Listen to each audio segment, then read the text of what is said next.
Class 8 অনুশীলনী 13.2 অনুশীলনী 13.1ত প্ৰত্যক্ষ সমানুপাত শিকিছিলোঁ। এতিয়া পৰোক্ষ সমানুপাত বা ব্যস্ত সমানুপাত। প্ৰত্যক্ষ সমানুপাতত কি হৈছিল, যদি এটা বস্তু বাঢ়ে তেন্তে তাৰ লগে লগে বেলেগ এটা বস্তুও বাঢ়ে। যেনে ধৰা 1 লিটাৰ তেলত এখন গাড়ী 20 কিলোমিটাৰ যায়, তেন্তে 2 লিটাৰ তেলত কিমান যাব? 40 কিলোমিটাৰ। এতিয়া ইয়াত চোৱা, ইয়াত যদি তেল বাঢ়ে তেন্তে দূৰত্বও বাঢ়ে। এইটো হ'ল প্ৰত্যক্ষ সমানুপাত। পৰোক্ষ সমানুপাত বা ব্যস্ত সমানুপাত হ'ল যদি এটা বস্তু বাঢ়ে তেন্তে আনটো বস্তু কমিব, বা এটা বস্তু যদি কমে তেন্তে আনটো বাঢ়িব। এতিয়া 1 নম্বৰ উদাহৰণ চোৱা। ইয়াত কৈছে নগাঁও আৰু গুৱাহাটীৰ মাজৰ দূৰত্ব 120 কিলোমিটাৰ। ৰমেনে যদি 40 কিলোমিটাৰ বেগেৰে যায় তেন্তে 3 ঘণ্টা সময় লাগে। 40 কিলোমিটাৰ বেগেৰে গ'লে 3 ঘণ্টা সময় লাগে। আকৌ উভতি আহোঁতে 60 কিলোমিটাৰ বেগেৰে গ'ল, সময় লাগিল 2 ঘণ্টা। 60 কিলোমিটাৰ যদি যায় তেন্তে 2 ঘণ্টা লাগে।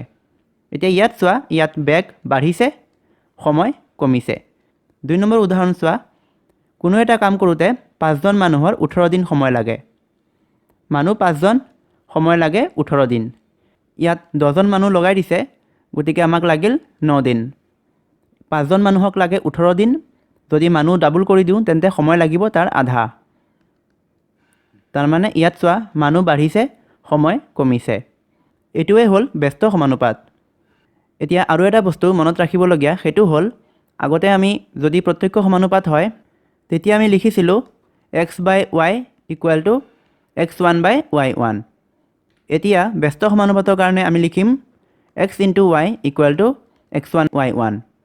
যদি এটা বস্তু বঢ়াৰ লগে লগে আনটো বস্তু বাঢ়ে তেন্তে আমি এই ফৰ্মুলা ইউজ কৰিম।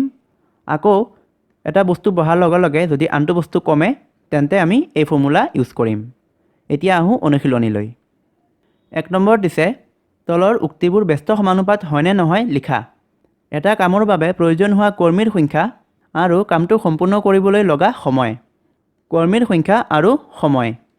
কৰ্মীৰ সংখ্যা যদি 10জন হয় আৰু কামটো কৰিবলৈ লগা সময় যদি 20 দিন হয়, এতিয়া আমি যদি কৰ্মীৰ সংখ্যা কমাই দিওঁ, 5জন কৰি দিওঁ, তেন্তে সময় লাগিব আমাক 40 দিন। 10জনে যদি 20 দিনত কৰে তেন্তে 5জনে কিমান দিনত কৰিব? 40 দিনত। গতিকে হয় এইটো ব্যস্ত সমানুপাত। এটা নিৰ্দিষ্ট দূৰত্ব অতিক্ৰম কৰিবলৈ এখন গাড়ীৰ গতিবেগ আৰু লগা সময়। আমি জানোৱে যে যদি আমাৰ গাড়ীৰ স্পীড বাঢ়ি যায় তেন্তে আমাৰ সময় কম লাগিব।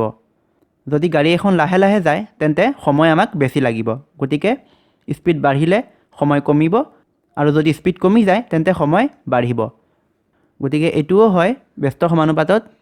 3 নম্বৰ দিছে, খেতি কৰা মাটিৰ কালি আৰু উৎপাদন কৰা শস্য।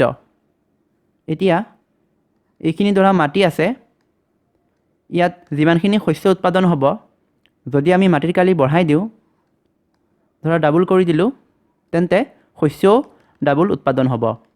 গতিকে আমি পালোঁ যে যদি মাটিৰ কালি আমি বঢ়াওঁ তেন্তে শস্যও বাঢ়িব। গতিকে এইটো ব্যস্ত সমানুপাতত নহয়, এইটো প্ৰত্যক্ষ সমানুপাতত আছে, যিহেতু এটা বাঢ়িলে আনটোও বাঢ়ে। এতিয়া আহোঁ 2 নম্বৰটোলৈ। 2 নম্বৰত দিছে, এখন গাঁৱৰ ৰাইজে ৰাজহুৱা পুখুৰী এটা খন্দাৰ সিদ্ধান্ত ল'লে। 30জন গঞাই যদি 35 দিনত পুখুৰীটো খান্দিব পাৰে তেন্তে 210জন গঞাই কিমান দিনত সেই কামটো কৰিব পাৰিব। ইয়াত আমাক দুটা বস্তু দিছে, এটা হ'ল মানুহৰ সংখ্যা আৰু সময়। মানুহৰ সংখ্যাক আমি x বুলি ধৰিম আৰু সময়ক y। গতিকে ধৰি ল'ম, ধৰা হ'ল গঞাৰ সংখ্যা এইটো x আৰু সময় এইটো y। আগতে আমি যেনেকৈ কৰিছিলোঁ অনুশীলনী 13.1ত, ইয়াতো সেই একেখিনি কৰিম। আমি প্ৰথমে তালিকা এখন বনাই ল'ম। ইয়াত লিখিম গঞাৰ সংখ্যা আৰু সময়। সময় এইটো দিনত আছে, যিহেতু প্ৰশ্নত দিনত দিয়া আছে, এইটো দিন। ইয়াতে x, x1, y, y1। গঞাৰ সংখ্যা আমাক কিমান দিয়া আছে? 30জনে 35 দিনত। 30 আৰু 35 আমাক কিমান উলিয়াব দিছে? গঞাৰ সংখ্যা আমাক দিছে 210, গতিকে সময় কিমান লাগিব আমাক উলিয়াব দিছে। এতিয়া এটা কথা মন কৰিবলগীয়া, যদি প্ৰশ্নটো প্ৰত্যক্ষ সমানুপাতত হয় তেন্তে লিখিবা x/y = x1/y1 কিন্তু এই প্ৰশ্নটো যেহেতু ব্যস্ত সমানুপাতত আছে গতিকে এতিয়া লিখিম যেহেতু গয়াৰ সংখ্যা আৰু সময় ব্যস্ত সমানুপাতত আছে এতেকে x * y = x1/y1 x আমাক কিমান দিয়া আছে 30 * y হ'ল 35 = x1 হ'ল 210 আৰু y1 আমি উলিয়াব লাগে y1 = কিমান হ'ব